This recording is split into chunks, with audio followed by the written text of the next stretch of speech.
నమస్కారం. QK news వార్తలకు స్వాగతం. ముందుగా వార్తల్లోని ముఖ్యాంశాలు. మీ భూమి మీ హక్కు కార్యక్రమాన్ని ప్రారంభించిన సీఎం చంద్రబాబు. క్యూఆర్ కోడ్ తో హైటెక్ భూ పాస్బుక్స్ విడుదల. భూ రికార్డుల అక్రమాలకు జైలు పీడీ యాక్ట్ హెచ్చరిక. భూ వివాదాలకు చెక్ పెట్టే కీలక ముందడుగు. సినీ పరిశ్రమలోని సమస్యల పరిష్కారం కోసం దిల్ రాజు మాతో మాట్లాడుతుంటారన్న మల్లు భట్టి విక్రమార్క. సినీ రంగ అభివృద్ధిపై సలహాలు సూచనలు ఇస్తుంటారన్న ఉప ముఖ్యమంత్రి. టాలీవుడ్ ఎలాంటి సాయం కోరినా ప్రభుత్వం చేస్తుందని హామీ. గద్దర్ అవార్డుల వేడుకను దిల్ రాజు బాధ్యతాయుతంగా తీసుకున్నారని వ్యాఖ్య. వికసిత భారత్ లక్ష్యంగా కేంద్ర బడ్జెట్ రూపొందిందన్న జోషి. పేదలు, రైతులు, మహిళలపై బడ్జెట్ ప్రత్యేక దృష్టి. డిజిటల్ భారత్ ఏఐ అభివృద్ధికి బడ్జెట్ బలమని వ్యాఖ్య. భవిష్యత్ తరాలకు పునాది వేస్తున్న బడ్జెట్ అని పేర్కొన్న జోషి. బీజేపీ అభ్యర్థులకు బెదిరింపులు తగవని డీకే అరుణ హెచ్చరిక. సీఎం కుటుంబమే బెదిరింపులకు పాల్పడుతోందని డీకే అరుణ ఆరోపణ. బీజేపీ మున్సిపల్ అభ్యర్థులందరికీ అండగా ఉంటానన్న అరుణ. బెదిరింపు రాజకీయాలు ప్రజాస్వామ్యానికి విరుద్ధమన్న డీకే అరుణ. అమరావతి అభివృద్ధి పనులన్నీ పూర్తి చేస్తామన్న మంత్రి నారాయణ. రాజధానిగా అమరావతి అభివృద్ధి ప్రభుత్వ ప్రాధాన్యత అని వెల్లడి.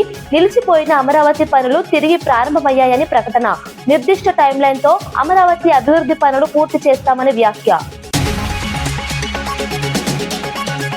కర్నూలు జిల్లా ఎమ్మిగనూరు మండలం కల్లుగొట్లలో సీఎం చంద్రబాబు పర్యటన సందర్భంగా తీవ్ర ఉద్రిక్తత చోటు చేసుకుంది. సీఎం గోబ్యాక్ అంటూ విద్యార్థి సంఘాలు, వామపక్ష పార్టీల నాయకులు పెద్ద ఎత్తున నినాదాలు చేశారు. సీఎం పర్యటనకు వ్యతిరేకంగా నిరసనలు చేయడంతో పోలీసులు భారీగా మోహరించారు. భద్రతా ఏర్పాట్ల మధ్య సీఎం కార్యక్రమాలు కొనసాగాయి. ప్రభుత్వ విధానాలకు వ్యతిరేకంగా ప్రజా సంఘాలు తమ నిరసన వ్యక్తం చేశాయని నాయకులు తెలిపారు. నిరసన నేపథ్యంలో కొద్దిసేపు ఉద్రిక్త వాతావరణం నెలకొంది. పోలీసులు ఆందోళనకారులను అదుపులోకి తీసుకుని పరిస్థితిని నియంత్రించారు. సీఎం పర్యటనలో భద్రతా చర్యలు మరింత కట్టుదిట్టం చేశారు. ఈ ఘటనతో కర్నూలు రాజకీయ వాతావరణం ఒక్కసారిగా వేడెక్కింది. సీఎం పర్యటనలు ప్రజల్లో మిశ్రమ స్పందనను లేపుతున్నాయని రాజకీయ విశ్లేషకులు వ్యాఖ్యానిస్తున్నారు.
ఉద్యోగాలు కావాలని చెప్పి అడుగుతా ఉన్నాం.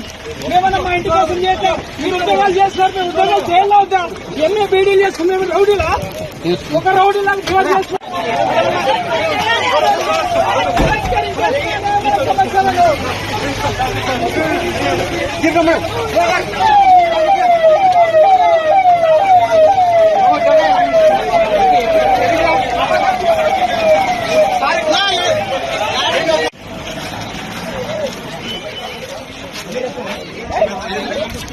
ప్రధాని నరేంద్ర మోదీ ఇచ్చిన నిధులతోనే రాష్ట్రంలోని మున్సిపాలిటీల అభివృద్ధి జరుగుతోందని కేంద్ర హోంశాఖ సహాయ మంత్రి బండి సంజయ్ తెలిపారు.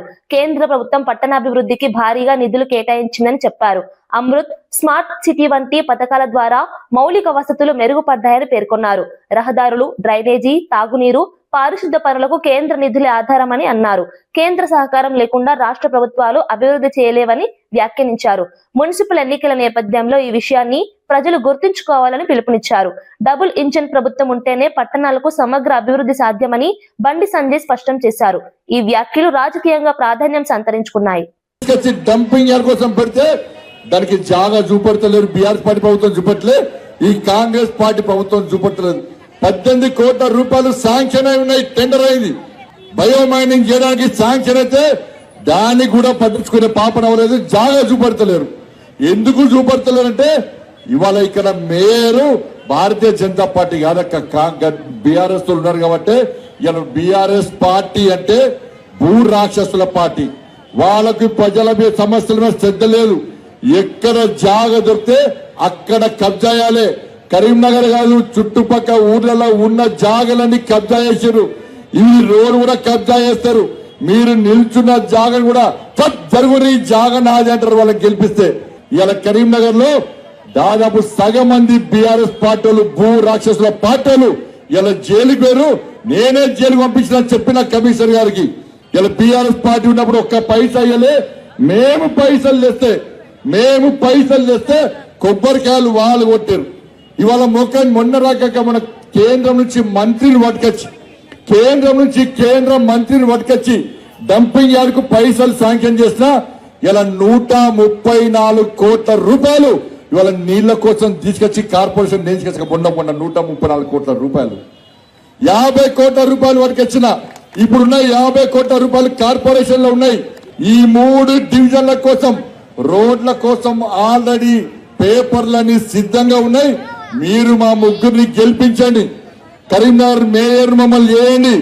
ఇవాళ 50 కోట్లతోని మీ గల్లీలలో రోడ్లను వేయించే బాధ్యత నాది. మీకు కాంగ్రెస్ పార్టీకి ఓటేసిన మన కేంద్ర ప్రభుత్వ రాష్ట్రంలో ప్రభుత్వం వచ్చింది. 2500 రూపాయలు మీకు ఇస్తాన్నారు. ఇచ్చిరా ఎవరికైనా? 4000 రూపాయలు మా తాత అమ్మమ్మలకు పెన్షన్ ఇచ్చిరా? తులం బంగారం ఇచ్చిర్రా? మంచి చకచక మెత్తులు మీ మెడల్లో అంతాగా చూడు. చూడు సరిపోని మీ మెడకలు గుంజుకపోకూడదు వాళ్ళు. ఇంకా 18,000 లంచం తీసుకుంటూ సంక్షేమ శాఖ సహాయ అధికారి ఏసీబీ అధికారులకు రెడ్ హ్యాండెడ్ గా చిక్కారు. రాయచోటి పట్టణ చలపతి వీధికి చెందిన పురం బాలాజీ కద్రిలో సంక్షేమ శాఖ సహాయ అధికారిగా విధులు నిర్వహిస్తున్నారు. పాత బిల్లుల మంజూరు కోసం వార్డెన్ లక్ష్మీనారాయణతో 18,000 డీల్ కుదుర్చుకున్నట్లు సమాచారం. ముందుగా 2,000 తీసుకుని మిగతా 16,000 లంచం తీసుకుంటుండగా ఏసీబీ అధికారులు దాడి చేసి పట్టుకున్నారు. అనంతరం ఏసీబీ సిఐలు జయమ్మ, రామకృష్ణ సిబ్బందితో కలిసి నిందితుడి నివాసంలో సోదాలు నిర్వహించారు. ఈ సోదాల్లో విలువైన డాక్యుమెంట్లు, నగదు, బంగారం స్వాధీనం చేసుకున్నారు. లంచగొండితనంపై ఏసీబీ చర్యలు కొనసాగుతున్నాయని అధికారులు తెలిపారు. ఈ ఘటన ప్రభుత్వ శాఖల్లో కలకలం రేపింది. కదిరి ఆయన ఇచ్చినటువంటి కంప్లైంట్ మేరకు పురం బాలాజీ గారు కదిరి బీసీ వెల్ఫేర్ ఆఫీసర్గా పనిచేస్తున్నారు. ఈయన పాత బిల్లులు ప్రాసెస్ చేయడం కోసము 18,000 రూపాయల డబ్బులు డిమాండ్ చేసి 2,000 రూపాయలు ముందుగానే తీసుకున్నారు. మిగిలిన రిమైనింగ్ 16,000 రూపాయలు ఇవ్వాలని డిమాండ్ చేయడంతో ఆయన లక్ష్మీనారాయణ గారు మాకు వచ్చి కంప్లైంట్ ఇవ్వడం జరిగింది. దానికి సంబంధించి ఇది రోజు 15,000 రూపాయల డబ్బులు డైరెక్ట్గా కంప్లైంట్ దగ్గర నుంచి తీసుకుంటూ రెడ్ హ్యాండెడ్గా ఏసీబీ అధికారులకు దొరకడం జరిగింది. ఇప్పుడు ఆ కేసులో భాగంగానే మనకు ఇక్కడ ఆయనకు సంబంధించినటువంటి ఇంటి నందు సర్చెస్ కంటిన్యూ చేస్తున్నాము. కేంద్రం ప్రవేశపెట్టిన బడ్జెట్ వికసిత భారత్ లక్ష్యంగా ఉందని కేంద్ర మంత్రి ప్రహ్లాద్ జోషి తెలిపారు. దేశ ఆర్థికాభివృద్ధి, పేదల సంక్షేమం, మౌలిక వసతుల విస్తరణకు ఈ బడ్జెట్ దోహదపడుతుందని అన్నారు. రైతులు, మహిళలు, యువత, మధ్యతరగతి వర్గాలపై ప్రత్యేక దృష్టి సారించామని చెప్పారు. డిజిటల్ భారత్, ఏఐ ఆధారిత అభివృద్ధికి బడ్జెట్ బలమిచ్చిందని వివరించారు. ప్రజా పంపిణీ వ్యవస్థను మరింత పారదర్శకంగా మార్చేలా చర్యలు తీసుకున్నామని పేర్కొన్నారు. దేశాన్ని ప్రపంచ స్థాయిలో పోటీ పడేలా తయారు చేయడమే లక్ష్యమని చెప్పారు. ఈ బడ్జెట్ భవిష్యత్తు తరాలకు బలమైన పునాది చేస్తుందని ప్రహ్లాద్ జోషి అభిప్రాయపడ్డారు. బడ్జెట్ పై జాతీయ స్థాయిలో విస్తృత చర్చ కొనసాగుతోంది. Clearly visualized what India should be in 2047 and what India should be in 2050.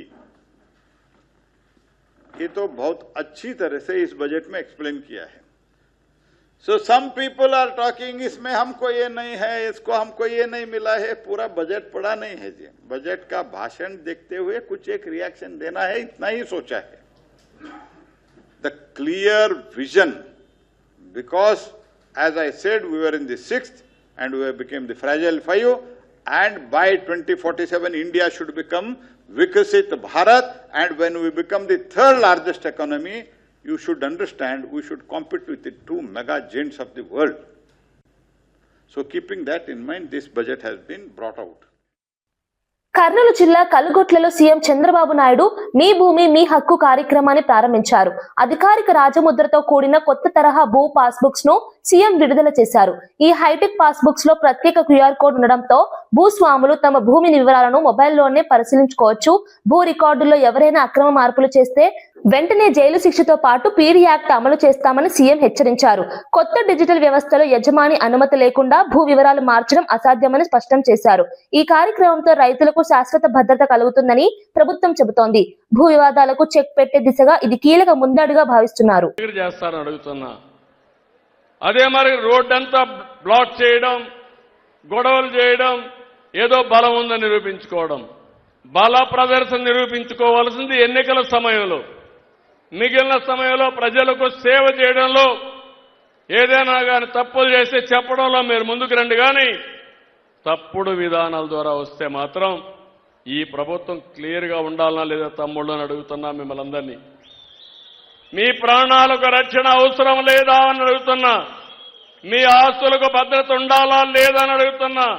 మీరు పోయినప్పుడు రోడ్డు మీదకి మళ్ళా తిరిగి సురక్షితంగా రావాలనే కోరిక అందరికీ ఉంటుంది. నాకు లా అండ్ ఆర్డర్ ముఖ్యం, ప్రజలు ముఖ్యం.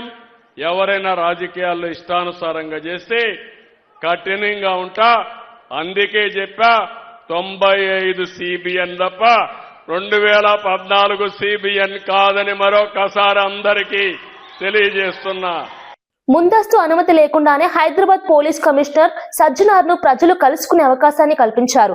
శుక్రవారం ఓల్డ్ సిటీ ప్రాంతంలో ఉన్న పోలీస్ ప్రధాన కార్యాలయంలో ప్రజలు నేరుగా కమిషనర్ ను కలిసి తమ సమస్యలు చెప్పుకోవచ్చని అధికారులు తెలిపారు. ప్రజలకు పోలీస్ వ్యవస్థ మరింత దగ్గర కావాలనే ఉద్దేశంతో ఈ ఓపెన్ మీటింగ్ నిర్వహిస్తున్నట్లు తెలిపారు. సాధారణంగా పోలీస్ అధికారులను కలవాలంటే అనేక ప్రక్రియలు ఉండటంతో ప్రజలు ఇబ్బందులు పడుతుంటారని, వాటిని తొలగించేందుకే ఈ నిర్ణయం తీసుకున్నామని చెప్పారు. ముఖ్యంగా భూ వివాదాలు, కుటుంబ సమస్యలు, శాంతి భద్రతలకు సంబంధించిన అంశాలపై ఫిర్యాదులు స్వీకరించనున్నారు. ఈ నిర్ణయంపై ప్రజల నుంచి సానుకూల స్పందన వస్తోంది. ప్రజా పోలీసింగ్ కు ఇది మంచి ఉదాహరణగా నిలుస్తోందని విశ్లేషకులు అభిప్రాయపడుతున్నారు.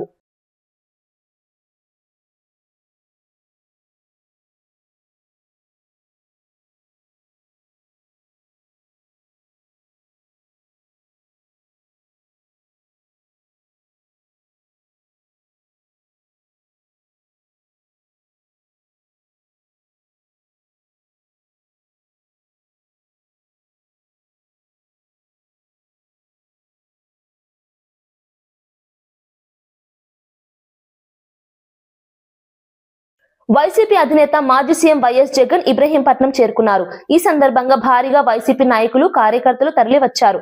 జగన్ రాకతో ప్రాంతం రాజకీయంగా ఉత్సాహంగా మారింది. కొద్దిసేపట్లోనే మాజీ మంత్రి జోగి రమేష్ నివాసానికి జగన్ చేరుకోనున్నారు. ఇటీవల చోటు చేసుకున్న రాజకీయ పరిణామాల నేపథ్యంలో ఈ పర్యటనకు ప్రాధాన్యం ఏర్పడింది. పార్టీ శ్రేణులకు ధైర్యం చెప్పడంతో పాటు సంఘీభావం తెలపడమే ఈ పర్యటన ఉద్దేశమని వైసీపీ వర్గాలు చెబుతున్నాయి. జగన్ రాకను దృష్టిలో ఉంచుకొని పోలీసులు భారీ భద్రత ఏర్పాటు చేశారు.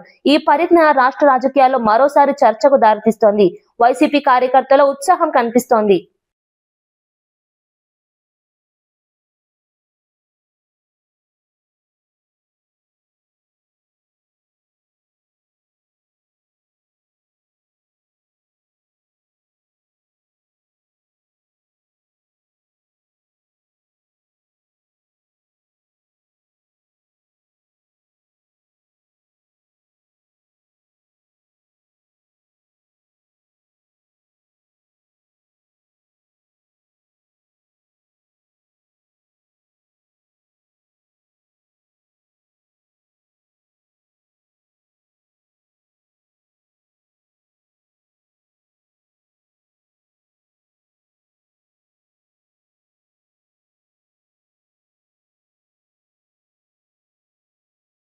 మున్సిపాలిటీ ఎన్నికల్లో బీజేపీ అభ్యర్థులను బెదిరిస్తున్నారన్న సమాచారం తన దృష్టికి వచ్చిందని బీజేపీ నేత డీకే అరుణ తెలిపారు. ముఖ్యమంత్రి కుటుంబ సభ్యులే ఈ బెదిరింపులకు పాల్పడుతున్నారంటూ ఆమె తీవ్ర వ్యాఖ్యలు చేశారు.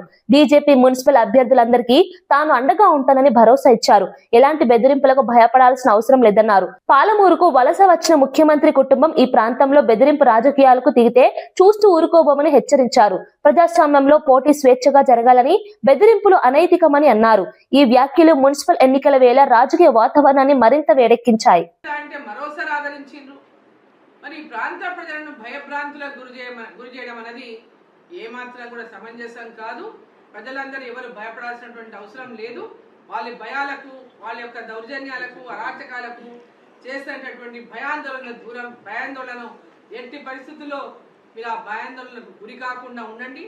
మీకు మీ పార్లమెంటు సభ్యురాలు డీకే అరుణమ్మ మీకు అండగా ఉంది. ఎవరూ భయపడాల్సినటువంటి అవసరం లేదని చెప్పి సందర్భంగా నేను తెలియజేస్తాను. అటువంటి భయపెట్టే వాళ్ళని ఎదుర్కొనేందుకు ఎప్పుడైనా డీకే అరుణమ్మ సిద్ధమే అని ఈ సందర్భంగా మీకు తెలియజేస్తా ఉన్నా.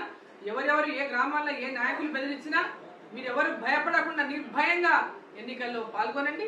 ఎన్నికల్లో భారతీయ జనతా పార్టీకి విజయాన్ని అందించండి అని చెప్పి నేను మీడియా ద్వారా ఈ మందూరు మున్సిపాలిటీలో, అదేవిధంగా కోస్గి మున్సిపాలిటీలో పోటీ చేసినటువంటి అభ్యర్థులు కానీ, వారి కుటుంబ సభ్యులు కానీ, వారి బంధుమిత్రులు కానీ, ప్రజలు కానీ ఎవరు కూడా భయభ్రాంతులకు గురి కావద్దు. తప్పకుండా భారతీయ జనతా పార్టీ విజయానికి మీరందరూ కూడా అండగా ఉండి విజయాన్ని అందించండి.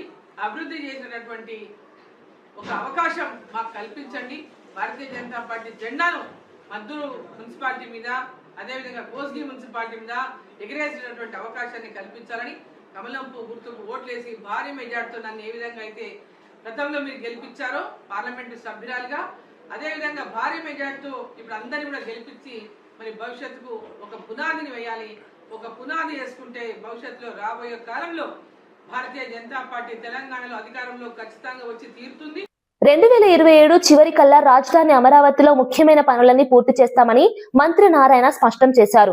అమరావతి అభివృద్ధి విషయంలో ప్రభుత్వం కట్టుబడి ఉందన్నారు. పరిపాలనా భవనాలు, రహదారులు, మౌలిక వసతుల నిర్మాణం వేగంగా సాగుతోందని తెలిపారు. గతంలో నిలిచిపోయిన పనులను తిరిగి ప్రారంభించామని చెప్పారు. రాజధానిగా అమరావతిని అభివృద్ధి చేయడం ప్రభుత్వ ప్రాధాన్యత అని పేర్కొన్నారు. నిర్దిష్ట టైం లైన్ తో పనులు పూర్తయ్యేలా చర్యలు తీసుకుంటున్నామని వివరించారు. ఈ ప్రకటనతో అమరావతి రైతులు, ప్రజల్లో ఆశలు పెరిగాయి. రాజధాని అభివృద్ధిపై మరోసారి చర్చ మొదలైంది. బంగ్లాలు కావచ్చు, ఇవి కూడా ఎంతో వేగవంతంగా యూజ్ జరుగుతున్నాయి. ఇవన్నీ కూడా మార్చ్ ఎండింగ్ అయిపోయి ఏప్రిల్కి వాళ్ళు హ్యాండ్ ఓవర్ చేసేటట్టుగా యాక్చువల్గా ఇన్స్ట్రక్షన్ ఇచ్చింది. అదే పందాలు యాక్చువల్గా ఈరోజు అన్ని వర్క్స్ జరుగుతున్నాయి. 30% ఏరియా ఇక్కడ గ్రీన్ అండ్ బ్లూ పెట్టాం. ఇందులో కొండవీటి వాగుంది, పాలవాగుంది. ఆ 2 వర్క్స్ కూడా ఎంతో వేగవంతంగా జరుగుతున్నాయి. అవి కాకుండా 3 రిజర్వాయర్స్ ఉన్నాయి. ఆ 3 రిజర్వాయర్స్ వరకు కూడా ఎంతో వేగవంతంగా జరుగుతుంది.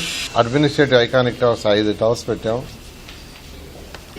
అదేవిధంగా అసెంబ్లీ 250 మీటర్లు ఎత్తుండే హైట్ ఉండే అసెంబ్లీ, అదేవిధంగా హైకోర్టు, అదేవిధంగా గవర్నర్ బంగ్లా, ఇవన్నీ కూడా ఎంతో వేగంగా. అవి అయితే 3 ఇయర్స్లో మనం ఎప్పుడైతే టెండర్ ఇచ్చామో టెండర్ నుంచి 3 ఇయర్స్లో కంప్లీట్ అయ్యేటట్టుగా ఈ విధంగా ఈరోజు అమరావతి క్యాపిటల్ సిటీలో వర్క్స్ అన్ని జరుగుతున్నాయి. ఏరియాకి భూమిలో కూడా, రైతుల యొక్క భూమిలో కూడా నిలవాలి, పెరగాలంటే అనేక ఆర్గనైజేషన్స్ రావాలని ఒక ఇంటర్నేషనల్ స్పోర్ట్స్ సిటీ కట్టాలని ఆదేశించారు. అదేవిధంగా ఇంటర్నేషనల్ ఎయిర్పోర్ట్ హైదరాబాద్ ఏ విధంగా అయితే ఆ రోజు ముఖ్యమంత్రి గారు ఇంటర్నేషనల్ ఎయిర్పోర్ట్ని ఆ రోజు డిజైన్ చేయబట్టి ఈరోజు హైదరాబాద్కి అదే మెయిన్ అయింది. అలాంటిది ఒకటి. అదేవిధంగా స్మార్ట్ ఇండస్ట్రీస్ ఈ 3 టేకప్ చేయమన్నారు. అంటే లేటెస్ట్గా కట్టింది ఖతార్లో యాక్చువల్గా వాళ్ళు స్పోర్ట్స్ సిటీ కట్టారు. లండన్ ఒలింపిక్స్ అప్పుడు లండన్ వాళ్ళు కట్టారు. అవి 2 స్టడీ చేసి వచ్చాం. మళ్ళా కూడా అక్కడ ఉన్న వాళ్ళతో కూడా ఎవరైతే అవి చేశారో ఆ యొక్క నేషనల్, ఇంటర్నేషనల్ ఆర్కిటెక్చర్స్ ఉన్నారో వాళ్ళని కూడా కాంట్రాక్ట్ చేయమని అధికారులకు ఇచ్చాం.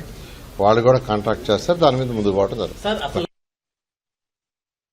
వైఎస్ కుటుంబం అధికారంలోకి వచ్చినప్పుడల్లా టీటీడీ ఎందుకు వివాదాల్లో ఉంటుందంటూ ఎమ్మెల్సీ నాగబాబు తీవ్రంగా మండిపడ్డారు. వైసీపీ హయాంలో తీసుకున్న నిర్ణయాలే తిరుమల సంస్థను వివాదాల కేంద్రంగా మార్చాయని ఆరోపించారు. టీటీడీ లాంటి పవిత్ర సంస్థను రాజకీయ లబ్ధి కోసం వాడుకోవడం తగదని అన్నారు. భక్తుల విశ్వాసాలతో ఆడుకోవడం అనైతికమని వ్యాఖ్యానించారు. గతంలో తీసుకున్న నిర్ణయాల వల్లే టీటీడీ ప్రతిష్ట దెబ్బతిందని చెప్పారు. ఇప్పుడు వాస్తవాలు బయటపడుతున్నా బాధ్యత తీసుకోకుండా ఎదురుదాడి చేయడం సరికాదని విమర్శించారు. వాళ్ళ మత సంస్థలకి ఒక నాస్తికుణ్ణి, ఒక దైవదూషణ చేసేవాడిని చైర్మన్గా పెట్టి అలాంటి వాడి చేతికి మత సంస్థ డబ్బు, నిర్ణయాలు అప్పచెప్తారా? లేదు కదా. మరి టీటీడీ విషయంలోనే ఎందుకు అలా చేశారు? ఇలాంటి నిర్ణయాల వల్ల కదా ఇవాళ దారుణమైన కెమికల్స్తో, ఏవేవో ఆయిల్స్తో నిండిన ఫేక్ గీ టీటీడీ ప్రస్తావనలోకి వచ్చింది. గతం భవిష్యత్తుకి దిక్సూచి అవ్వాలి. ఎలాంటి వాళ్ళు వ్యవస్థలు నడిపించారనే విషయాలు ఇప్పటి తరానికి తెలియాలనే ఇవన్నీ చెప్తున్నాను తప్ప ఎవరిని నొప్పించడానికి కాదు. ఇప్పుడు వైఎస్ఆర్సీపీ వాళ్ళు చెప్పే అతిపెద్ద అబద్ధానికి వద్దాం. సిట్ తన ఛార్జ్ షీట్లో ఆ ఫేక్గీలో ఎలాంటి యానిమల్ ఫ్యాట్ లాంటి పదార్థాలు లేవు అని చెప్పేసింది అని వాళ్ళ నీలి మీడియాలో రాసుకుంటున్నారు, చెప్పుకుంటున్నారు. నిజంగా కొవ్వు లాంటి పదార్థాలు లేకపోతే సంతోషమే. కానీ ఇక్కడ మనం జాగ్రత్తగా నిజాలు తెలుసుకోవాలి, రాబట్టుకోవాలి. మరొకసారి ఇలాంటి తప్పు జరగకుండా చూసుకోవాలి. 2024లో NDDB CILF నివేదికలో ఏముంది అంటే నెయ్యి కల్తీ జరిగిన మాట వాస్తవం అని చెబుతూ అలా జరగడానికి 5 కారణాల్లో 4 కారణాలుగా beef tallow, pig fat, fish oil లాంటి పదార్థాలు ఉండటం అని స్పష్టంగా చెప్పింది. ఇప్పుడు వచ్చిన సిట్ ఛార్జ్ షీట్లో ఎక్కడా కూడా NDDB CILF నివేదిక తప్పు అని చెప్పలేదే. చెప్పుంటే మేము కూడా అమ్మాయి అనుకునేవాళ్ళం. సిట్ ప్రస్తుతం NDRI ద్వారా చేయించింది లార్డ్ అంటే పంది కొవ్వు టెస్ట్ మాత్రమే. అది కూడా 10% కంటే తక్కువ ఉంటే మేము చెప్పలేము అనిందే తప్ప ఇతిమిద్దంగా లేదు అని తేల్చలేదు. లేదు అని తేల్చుంటే మాకన్నా సంతోషపడేవాళ్ళు ఇంకే. కేంద్ర మంత్రి బండి సంజయ్ విడుదల చేసిన బుక్లెట్ పచ్చి అబద్దాల పుట్ట అని బీఆర్ఎస్ ఎమ్మెల్యే గంగుల కమలాకర్ తీవ్రంగా విమర్శించారు. దీనిపై బహిరంగ చర్చకు తాను సిద్ధమని, బండి సంజయ్ సిద్ధమేనా అంటూ సవాల్ విసిరారు. 2018లో స్మార్ట్ సిటీ పనులు ప్రారంభమైన సమయంలో బండి సంజయ్ కేవలం కార్పొరేటర్ మాత్రమేనని గుర్తు చేశారు. బీఆర్ఎస్ హయాంలో నిర్మించిన మల్టీపర్పస్ పార్కులు, గాంధీ విగ్రహాల క్రెడిట్ ను తన ఖాతాలో వేసుకోవడం దిగజారుడు రాజకీయానికి నిదర్శనమన్నారు. కేంద్ర మంత్రిగా కరీంనగర్ కు ₹1 కూడా తీసుకురాలని వ్యక్తి ఇప్పుడు మేయర్ పదవి ఇస్తే ఏమి చేస్తాడని ప్రశ్నించారు. కేంద్ర మంత్రి పదవి మేయర్ పదవి కంటే పెద్దది కాదా అని ఎద్దేవా చేశారు. ఈ వ్యాఖ్యలు కరీంనగర్ రాజకీయాల్లో తీవ్ర చర్చకు దారితీస్తున్నాయి. 2018లో కొబ్బరికాయ కొట్టినాం. 2018లో మీరు ఎంపీయా కాదు కదా, కార్పొరేటరే. మరి 2018లో 16లో మీరు కార్పొరేటర్ ఉన్నప్పుడు స్మార్ట్ సిటీలో మీ పాత్ర ఏంది? సరే పోనీ, మీరు అప్పుడు బీజేపీ కార్పొరేటర్ అప్పుడు గౌరవ ముఖ్యమంత్రి కేసీఆర్ గారు, అప్పుడున్న ఎంపీ వినోద్ కుమార్ గారు, అప్పుడు నేను ఎమ్మెల్యేగా మేయర్ రవీంద్ర సింగ్ గారితో పాటు ఆల్ కార్పొరేటర్ను ఫ్లైట్ టికెట్ తీసుకొని మేము వెంకయ్యనాయుడు గారికి పంపించింది ప్రభుత్వం. అందులో మీరున్నారా? రమ్మని టికెట్ బుక్ చేసినా ఎందుకు రాలేదు అని అంటున్నా. అందరు కార్పొరేట్ ఇచ్చిండ్రు. ఆ ఫోటో కూడా మీకు రిలీజ్ చేస్తాం. ఆ ఫోటో కూడా రిలీజ్ చేస్తాం. పత్రిక మిగతా పత్రిక ఇప్పుడు మీ పాంప్లెట్ మేము ఇస్తాం. ఆ ఫోటోలో కూడా మీరు కనబడతలేరు. ఇది వెంకయ్యనాయుడు తోటి ఆ రోజు స్మార్ట్ సిటీ శాంక్షన్ చేసినప్పుడు ఉన్న ఫోటో. 2016లో స్మార్ట్ సిటీ వచ్చింది, 2018లో కొబ్బరికాయ కొట్టినాము. ఇందులో మీ పాత్ర శూన్యం, 0. అటువంటి అప్పుడు స్మార్ట్ సిటీ నిధులతోటి మీకు సంబంధం లేదు. నెంబర్ 1. వీళ్ళ పాంప్లెట్లు ఏం కొట్టించినా బండి సంజయ్ గారు, ఒక్క అవకాశం ఇవ్వండి, కరీంనగర్ గడ్డ మీద కాషాయం జెండా ఎగరేస్తా అన్నావు. మేము అన్నాం ఆల్రెడీ నీకు ఒక అవకాశం ఇచ్చిండ్రు. 7 సంవత్సరాలు ఎంపీగా ఉన్నారు, 2 సంవత్సరాలు మంత్రిగా ఉన్నారు, కేంద్ర మంత్రిగా ఉన్నారు. ఇంతకన్నా పెద్ద పోస్ట్ కాదు కదా మేయరు, ఇదే పెద్ద పోస్ట్ కదా. కేంద్ర మంత్రి కన్నా పెద్ద పోస్టా నీకు మేయరు? కాదు కదా. కేంద్ర మంత్రిగా విఫలమైనావు కదా, మీరే ఒప్పుకుంటున్నట్టు కదా. కేంద్ర మంత్రిగా విఫలమైనాను, నేను మాకు మేయర్ చేయండి, డెవలప్ చేస్తా అని ఒక వర్డ్ అంటున్నావు. ఇది సూటిగా ప్రశ్న. మేయర్ కన్నా పెద్ద పోస్టా, చిన్న పోస్టా కేంద్ర? తిరుమల లడ్డూ తయారీలో ఉపయోగించిన నెయ్యిలో ఇతర పదార్థాల కల్తీ జరిగినా జంతు కొవ్వు మాత్రం కలవలేదని సిట్ ఛార్జీ షీట్ లో స్పష్టంగా పేర్కొన్నట్లు టీటీడీ మాజీ చైర్మన్ వైవి సుబ్బారెడ్డి తెలిపారు. ఈ అంశంపై కావాలని వక్రీకరించి ప్రచారం చేస్తున్నారని ఆయన విమర్శించారు. పవిత్రమైన తిరుమల లడ్డూను రాజకీయాలకు వాడుకోవడం దురదృష్టకరమన్నారు. సిట్ నివేదిక వాస్తవాలను స్పష్టంగా చెప్పినా కొందరు నేతలు ప్రజల్లో అనవసర భయాందోళనలు సృష్టిస్తున్నారని ఆరోపించారు. భక్తుల విశ్వాసాలను దెబ్బతీసేలా మాట్లాడడం బాధాకరమని పేర్కొన్నారు. టీటీడీ ప్రతిష్టను కాపాడాల్సిన బాధ్యత అందరిపై ఉందన్నారు. సిట్ నివేదిక ఆధారంగా వాస్తవాలను ప్రజలు గమనించాలని ఆయన కోరారు. బోర్డు సభ్యుల్ని, మా పార్టీని, మా పార్టీ అధ్యక్షుడు జగన్మోహన్ రెడ్డి గారిని మళ్ళా మా మీద దుష్ప్రచారం చేసే కార్యక్రమం చేస్తున్నారు. ఇదే NDDB రిపోర్ట్ వాళ్ళు చెప్పారు. S value equation for it suspected adulterants as per ISO 17678. ఏమని? Soybean oil, sunflower oil, cotton seed oil, fish oil, coconut oil, coconut and palm kernel fat, palm oil and beef tallow, lard, suspected as per ISO standard. Suspected అంటే ఉన్నాయా లేదా అనుమానాలు ఉన్నాయి, ఉండే అవకాశాలు ఉన్నాయి అని మాత్రం చెప్పారు. తిరుమల లడ్డూలో నెయ్యి కల్తీ జరిగినట్లు సిట్ తేల్చిన వైసీపీ అడ్డగోలుగా వాదనలు చేస్తుందని కూటమి నేత అనిత తీవ్రంగా విమర్శించారు. సిట్ నివేదికలో పేర్కొన్న అంశాలను కావాలనే పక్కదారి పట్టిస్తున్నారని ఆరోపించారు. ప్రజలను గందరగోళానికి గురి చేయడమే వైసీపీ లక్ష్యమని అన్నారు. పవిత్రమైన ప్రసాదాన్ని రాజకీయ లబ్ధికి వాడుకోవడం అత్యంత దుర్మార్గం అన్నారు. భక్తుల మనోభావాలను గౌరవించాల్సిన బాధ్యత ప్రతిపక్షానికి ఉందని గుర్తు చేశారు. సిట్ తేల్చిన వాస్తవాలను అంగీకరించకుండా నిందలు వేయడం సరైంది కాదన్నారు.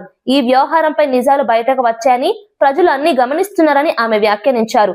లడ్డూ అంశం రాష్ట్ర రాజకీయాల్లో మరోసారి చర్చనీయాంశంగా మారింది. వైఎస్ఆర్సీపీ నాయకుల్ని మేము హౌస్ అరెస్ట్ చేశామా అండి? మీరు ఎక్కడైనా విన్నారా హౌస్ అరెస్ట్ చేశామని? కానీ వాళ్ళు వచ్చి మా విధుల్ని, మా పోలీసులు చేసే విధుల్ని ఆటంకపరుస్తున్నారని మేము ఇబ్బందులు పడి తిరిగి వాళ్ళ మీద ఏదైనా కేసు పెడితే తిరిగి వాళ్ళు బయటకు వచ్చి వాళ్ళ సొంత మీడియాలో, వాళ్ళ సాక్షి మీడియాలో బయటకు వచ్చి ఏమని మాట్లాడతారు? పోలీసులు జులుం నశించాలి, పోలీసులు అడ్డగోలుగా వ్యవహరిస్తున్నారు, పోలీసులు అంతు తేలుస్తామని చెప్పి పోలీసుల మీద తిరిగి దుర్భాషలు ఆడే పరిస్థితి కనిపిస్తా ఉంది. అసలు వీళ్ళు వచ్చిన తర్వాత 2019లోని నామ్స్ మార్చేసి పాలు ప్రొక్యూర్మెంట్ అవసరం లేదంట. మరి పాలు ప్రొక్యూర్మెంట్ అవసరం లేకపోతే నెయ్యి ఎక్కడి నుంచి తీసుకొస్తారండి? అక్కడే పెద్ద ల్యాబ్సెస్. అంటే కొన్ని సందర్భాల్లో వాళ్ళు చేసిన పాపాలు చూస్తా ఉంటే తిరిగి అరే పాపం అయిపోయింది అని చెప్పి లెంపలేసుకోవడం మానేసి మళ్ళీ బయటకు వచ్చి తిరిగి చంద్రబాబు నాయుడు గారి మీద, పవన్ కళ్యాణ్ గారిని, లోకేష్ బాబు గారిని క్షమాపణ అడుగుతారు. వీళ్ళు తిరిగి క్షమాపణ అడుగుతున్నారు. ఇదేం దౌర్భాగ్యం అర్థం కావట్లే. ప్రజలకు తెలియాలి. మేమేదో రాజకీయ విమర్శలు చేసేసో రాజకీయాలుగా మీకులాగా బూతులు మాట్లాడేయాలో అలాంటి మేము అనుకోవట్లే. ఎందుకంటే ప్రజలు ఎవరు కూడా ఇబ్బందులు పడకూడదన్న ఒకే ఒక ధ్యేయంతో మేము పనిచేస్తున్నాం. కాబట్టి ప్రజలందరూ కూడా మాకు సహకరించాల్సిందిగా కోరుకుంటున్నాం. హైదరాబాద్ ను ప్రపంచంలోనే అతిపెద్ద ఫిలిం హబ్ గా మారుస్తామని ఉప ముఖ్యమంత్రి భట్టి విక్రమార్క స్పష్టం చేశారు. Telangana Gaddar film awards committee media సమావేశంలో పాల్గొన్న ఆయన ఈ ప్రకటన చేశారు. గద్దర్ అవార్డుల ఎంపిక ప్రక్రియ పూర్తిగా పారదర్శకంగా జరిగిందని తెలిపారు. చిత్ర పరిశ్రమ అభివృద్ధికి ప్రభుత్వ సహకారం ఎప్పుడూ ఉంటుందని హామీ ఇచ్చారు. హైదరాబాద్ అభివృద్ధికి సమగ్ర బ్లూ ప్రింట్ సిద్ధం చేశామని వెల్లడించారు. స్టూడియోలు, ఫిలిం సిటీ విస్తరణ, టెక్నాలజీ ఆధారిత మౌలిక వసతులతో హైదరాబాద్ ను సినిమా రంగానికి కేంద్రంగా తీర్చిదిద్దుతామని అన్నారు. త్వరలోనే ఫిలిం హబ్ దిశగా కార్యాచరణ మొదలు పెడతామని తెలిపారు. పెద్ద ఎత్తున హైదరాబాద్ నగరంలో వ్యవస్థీకృతం కావాలని, కేవలం తెలుగు సినిమా ఇండస్ట్రీ మాత్రమే కాదు, భారతదేశంలో ఉన్న వివిధ భాషలకు సంబంధించిన ఇండస్ట్రీ మొత్తం కూడా హైదరాబాద్ నగరం బేస్ గా ఏర్పడి వారందరికి కావాల్సిన ఇన్ఫ్రాస్ట్రక్చర్ మొత్తాన్ని ఇక్కడ ఏర్పాటు చేయాలనేటువంటి ఆలోచన, ఆ ప్రగాఢమైనటువంటి సంకల్పం ఈ రాష్ట్ర ప్రభుత్వానికి ఉంది. హైదరాబాద్ కు ఉన్నటువంటి అనుకూలమైనటువంటి వాతావరణాన్ని పెద్ద ఎత్తున మనం అనుకూలంగా మలుచుకొని, పాజిటివ్ గా మలుచుకొని, దీని ద్వారానే హైదరాబాద్ నగరాన్ని ఒక ఫిలిం ఇండస్ట్రీ హబ్ గా మార్చాలనేటువంటి ఆలోచన, దృఢ సంకల్పంతో ప్రభుత్వం ముందుకు పోతుందని ఈ సందర్భంగా మీ అందరికీ మనం చేస్తా ఉన్నాం. వార్తలు ముగించే ముందు ముఖ్యాంశాలు మరోసారి. మీ భూమి మీ హక్కు కార్యక్రమాన్ని ప్రారంభించిన సీఎం చంద్రబాబు. QR కోడ్ తో హైటెక్ భూ పాస్బుక్స్ విడుదల. భూ రికార్డుల అక్రమాలకు జైలు పీడీ యాక్ట్ హెచ్చరిక. భూ వివాదాలకు చెక్ పెట్టే కీలక ముందడుగు.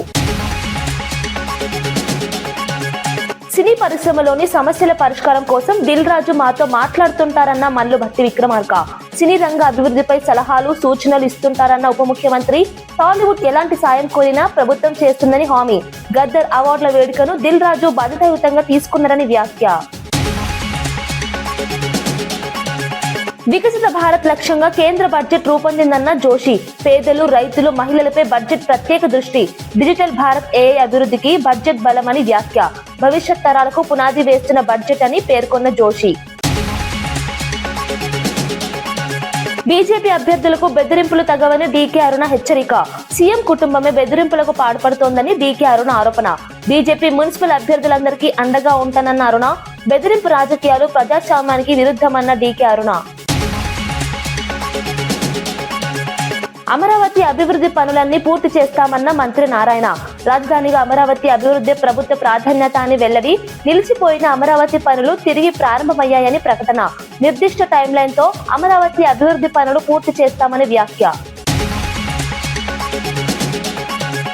ఇవి ఈనాటి వార్తా విశేషాలు. మరో బులెటిన్ లో మళ్ళీ కలుద్దాం. నమస్కారం.